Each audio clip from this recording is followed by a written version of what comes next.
Alright then everybody, this is Yara here and I'm over here with Christian who got first place at our locals. And what deck are you playing, Christian? I'm playing SwordSoul. SwordSoul, okay. Alright, and before we get started, do you have any shoutouts or anything you want to say? Just all the guys at GM picked up this deck 2 weeks ago for like under $45, so it's a pretty good deck. But outside of that, just thanks to the boys at GM and everyone else who's been helping me build this deck. Alright, sounds good. So we can get started then. Just for a quick clarification, so what I played against was Sprite, SwordSoul, Umi Control, Cash Tira, and then the final round was Bestial Branded. So this is the deck profile. Okay. It's SwordSoul. It's not like it's changed. The only thing here is that some people want to play 2. I'm currently playing 3 only because I had the room, and it felt like I wasn't seeing enough SwordSoul monsters, so I'd rather just see an Ecclesia than see anything else. So I was like, you know what, 3's not bad. 10 Ys. 3, 2, and 2. A lot of people either play a third of one of these two, and then they play blue. I cut blue because I never saw it as being anywhere near worthwhile. I'm only playing 2 of these only because they're good, but I'd rather have more either hand traps or power spells to necessarily fill out the rest of the deck. And our worm count's decently high, so it's not like I was like ever missing these. And then like spells. Emergence, triple, pot, and call. All this is pretty standard. I know some people are only playing 2 triple attack at the moment. Again, I had the room, so I was like, you know what? There's a lot of monster effects going around. I might as well just play 3. I'm playing Called By because a lot of hand traps are coming back into the format. I would never activate it against Kashtira once like they actually get going. But considering how many hand traps are going, either I'm going first and they don't have a board, or I'm going second to try and stop them. And I would never activate this against Cash unless it's early game. So there's no reason not to play it. What do you say to the people that want to cut Desires? Would just say they're crazy, or you think Desires is a staple? I don't think it's a staple necessarily. I think it's just kind of your idea of opportunity cost. Are the 2 cards worth it? Or is keeping all the stuff that I would banish worth it? And so, like, there are some times where it comes up, and then sometimes where it doesn't. I might cut it if I find a better thing to put in its place, but until right now, I think it's just how much consistency does your deck have, and then if you want to get rid of 10 cards to draw 2. Like, we're playing a mid-range control deck, and so we kind of need like the SwordSouls and some of the 10 Ys to kind of keep going. So me personally, I would keep them in, but it depends if you supplement it with like another draw card. And then just the 1 blackout, you're always going to play it. Hand traps, we're playing triples of these. I know a lot of people are cutting Nib. I played Gamma in its place, but I never saw Gamma as being any good comparatively. So I'd rather just play Nib in this case. Gamma was good, but like after turn 1, it's never going to be good unless your board gets wiped, which can happen in this meta with like Raigeki or Nibiru and stuff like that.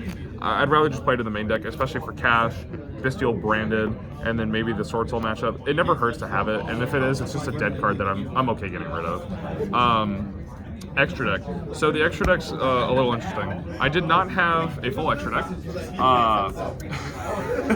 I walked into the tourney with 12 cards, and 2 of these cards are supposed to be side deck cards. So right now I'm playing 14 cards. I'm missing 3 real extra deck cards. So we're playing 3 Monk and a Shaman. I know people are playing 2. I'm playing 3 because I had the room, and 3 always came up more than 2 did. So having the 3rd is better, in my opinion, than not, especially if I have the room. Shaman's, in my opinion, a non-negotiable, but I know some people might be cutting it soon. Like the standard lineups.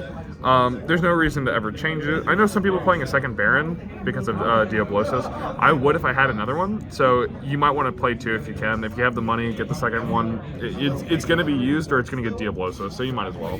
Question regarding these three guys. Sure. If you don't know what you're going up against, do you like to end up with this guy, or this one? If you have to pick, if you don't know what the opponent's running. I'll always end on Baron. Oh, okay. If I end up knowing what they're playing, like I tend to make this versus some of the decks around here. Like I'll make it versus like Bestial Branded, because then I can kind of get some of their spells out of rotation. But even then, this still isn't that great. I'll always play this.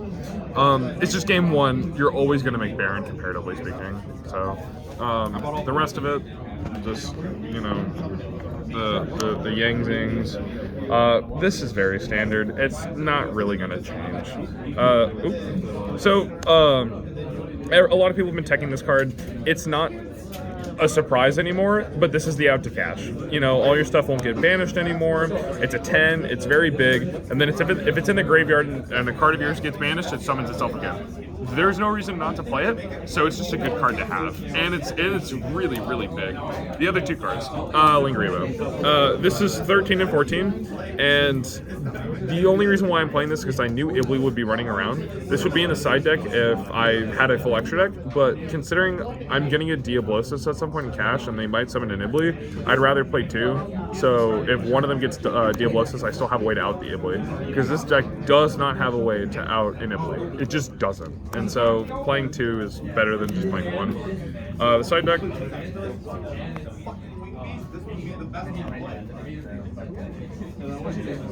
Very, I wouldn't say standard. The best cards in this side deck were these 9. I would not change these 9. These 6, on the other hand, can be anything else. I think like Eclipse, Barrier, and Evenly they kind of speak for themselves right now. Eclipse is not just good against cash, it's good against everything else. So I'm okay with, like they are what they are. Lancia and Contact C. I don't know exactly what I would put in, but I know that these are going to get changed, because Lancia really only becomes an Evenly stopper at some point.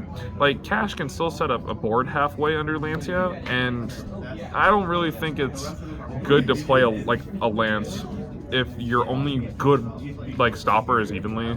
And so I'll probably find a different way to cut this. And then Contact C.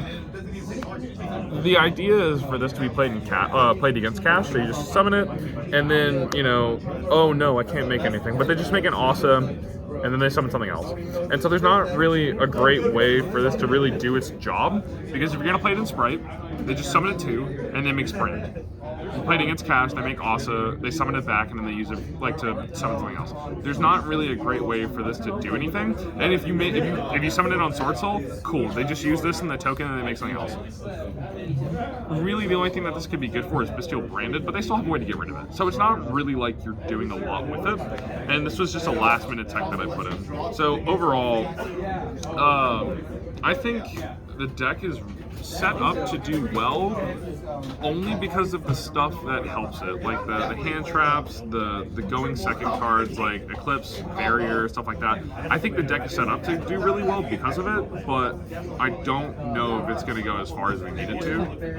It's just going to see how. It's really going to depend on how well the Bestial Branded players do, because this deck does pretty well against cash, but it's more of the combo decks that are not super linear where this deck kind of struggles with. So.